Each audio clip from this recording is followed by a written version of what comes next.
जय हिंद दोस्तों। आज मैं आपको बताने जा रहा हूं कि जैसे गूगल पे, फ़ोन पे, पेटीएम, अमेज़न पे, भारत पे या फिर भीम पे, बहुत सारे यूपीआई का आप इस्तेमाल करते हैं। सब अलग अलग यूपीआई का इस्तेमाल करते हैं कंपनियों का, जिसको जो सुविधा लगता है वो इस्तेमाल करते हैं। लेकिन मन में ये कभी कभी सवाल आता है लोगों का कि अगर इसमें से कंपनी अगर डूब जाती है, कोई यूपीआई कंपनी, जैसे कि फ़ोन पे डूब जाता है कभी, या फिर गूगल पे डूब गया या पेटीएम डूब गया, तो क्या उसमें जो मेरा बैंक अकाउंट लिंक है उस अकाउंट का क्या होगा? क्या मेरा पैसा डूब जाएगा? बैंक अकाउंट के पैसा का क्या होगा? क्या कोई इफेक्ट पड़ेगा बैंक अकाउंट पर?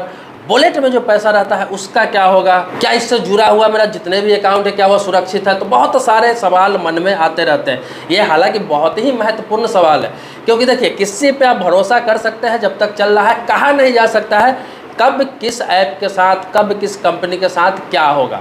हालांकि सरकार ने तो इंश्योरेंस कर रखी है, लेकिन वो बैंकों के लिए, वो आरबीआई ने बैंकों के लिए इंश्योरेंस है। आपको पता ही है कि 5 लाख रुपए तक का सिक्योरिटी है। लेकिन ये यूपीआई के लिए क्या सिस्टम है, तो सारी बातें बताने जा रहा हूँ।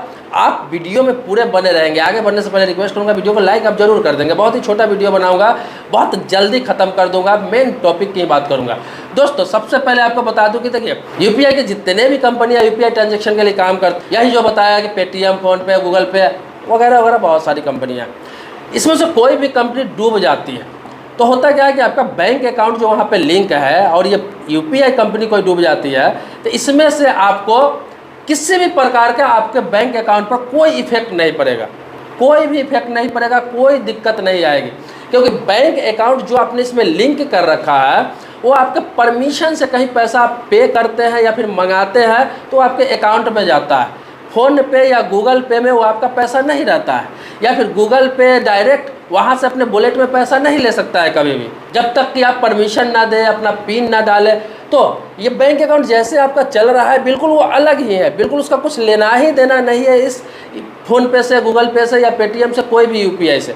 उसको आपने लिंक इसलिए किया है कि यहाँ से पैसा उठा के मैं कहीं किसी को दे सकूँ, कहीं से पैसा मंगाऊँ तो मेरे अकाउंट में आ सके। अगर अचानक पता भी नहीं चले और अचानक पता चले कि दिवालिया हो गई फ़ोन पे, गूगल पे, पेटीएम, कोई भी कंपनी, ऐसा होगा नहीं, लेकिन अगर हो जाए कभी तो आपके बैंक अकाउंट पे किसी भी प्रकार का कोई प्रभाव पड़ने वाला नहीं है, इसीलिए आपको घबराने की ज़रूरत नहीं है। अब दूसरा बात आता है कि वॉलेट। उसमें जो वॉलेट होता है जिसमें पैसा आप लोड करते हैं, पैसा आप लेते हैं वहाँ से अकाउंट से उठा के उसमें लोड करते हैं। आप 1000, 2000, 5000, 10,000 रखते हैं, जिसे रिचार्ज करते हैं, कहीं पे करते हैं या फिर कहीं ट्रांसफ़र करते हैं। उससे भी बहुत सारा काम होता है, बिजली बिल पे करते हैं या फिर कहीं आप शॉप में पे करते हैं तो वॉलेट से भी कर सकते हैं।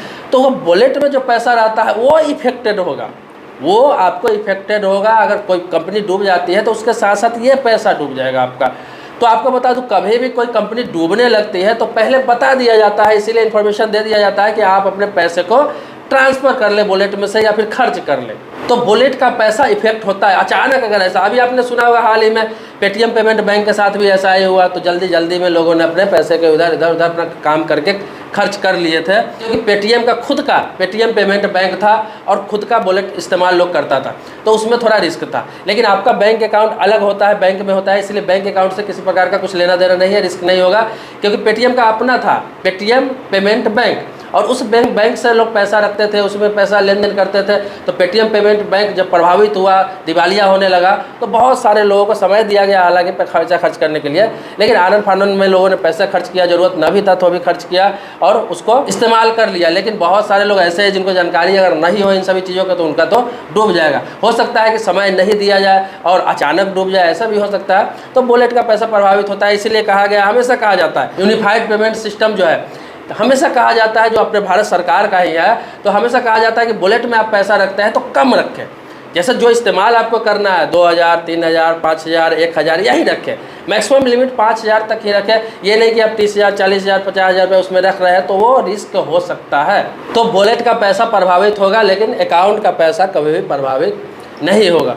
तो आपको बता दूं कि आप पैसा वॉलेट में उतना ही रखें जो वीकली आप खर्च कर सकें, मतलब हफ्ते में खर्च कर ले उतना ही पैसा रखें, ज़रूरत पड़े तो, या फिर 500, 1000, 2000 तक ही, 5000 तक मैक्सिमम रखें। इससे ज़्यादा पैसा वॉलेट में नहीं रखें। ज़रूरत पड़े फिर आप लोड करें, वहाँ से खर्च करें, लेकिन ज़्यादा पैसा आप नहीं रखें।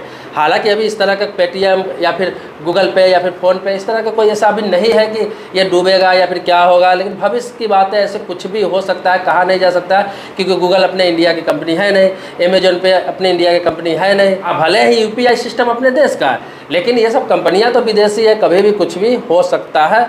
तो आप इस्तेमाल करें, पूर्ण रूप से पूरा भरोसा नहीं करें। रही बैंक अकाउंट की बात, तो पहले मैंने आपको बता दिया कि वो सुरक्षित है, उससे घबराने की जरूरत नहीं है, डरने की जरूरत नहीं है। आप कितना भी बैंक अकाउंट लिंक करके उसमें रख सकते हैं, बैंक अकाउंट पर कोई इफेक्ट नहीं आएगा। अब आते हैं कि यूपीआई डूब गया तो उसमें कितना पैसा मिलेगा, कितना का इंश्योरेंस है, कितना का कवर है। जैसे बैंकों में है कि 5 लाख रुपया तक कोई बैंक दिवालिया हो जाता है तो जिसका जमा है 5 लाख रुपया तक मिल जाता है आरबीआई की तरफ से। तो इसमें अभी कोई भी ऐसा गाइडलाइन नहीं है, कोई भी ऐसा नियम नहीं है कि आपको पैसा मिलेगा। बुलेट में जो पैसा आपका 2000, 4000, 5000, 10,000 डूब गया तो आरबीआई की तरफ से दिया जाएगा या फिर यूपीआई की तरफ से दिया जाएगा या फिर एनपीसीआई की तरफ से दिया जाएगा। ऐसा कोई भी गाइडलाइन नहीं है। बुलेट का पैसा अगर डूब गया तो वो डूब गया, आपका पैसा आपको कहीं से वो रिकवरी नहीं आएगा, चाहे वो 2000 है, 5000 है, चाहे 10,000 है। तो ये वीडियो इसलिए बनाया हूँ कि कई लोगों ने सवाल किया, तो ये सिर्फ बताने के लिए, आपको समझाने के लिए बनाया हूँ कि ये सिस्टम है। अब ये जरूरी नहीं, निगेटिव होने की आपको जरूरत नहीं है कि ये सभी कंपनियां डूबेगी। कभी ऐसा होता है, इन सभी में से कभी ऐसा होता है कि कोई ऐप डूब जाता है तो क्या होगा। इसीलिए मैंने आपको आगाह किया है, जागरूक किया है, अवेयर किया है कि यह सिस्टम है, ये नियम है। दोस्तों, आप जानते हैं कि समय समय पर लोग सवाल करते रहते हैं बैंकिंग से संबंधित, loan, finance, insurance, investment, post office, बहुत सारे मुद्दों पर सवाल करते हैं और उससे संबंधित मैं वीडियो भी बनाता हूँ। तो आपके मन में भी कोई सवाल है, प्रश्न है, कुछ पूछना है, कुछ जानना है, तो आप कमेंट बॉक्स में लिख सकते हैं। आपके सवालों पर भी वीडियो बनाऊंगा। सब्सक्राइबर नहीं है तो सब्सक्राइब कर लीजिए, लेकिन पुराने सब्सक्राइबर है तो इसके लिए कोटि कोटि धन्यवाद देता हूँ, आभारी हूँ आपका। मिलते हैं नेक्स्ट वीडियो में एक नए मुद्दे के साथ, तब तक के लिए शुक्रिया, धन्यवाद, जय हिंद दोस्तों।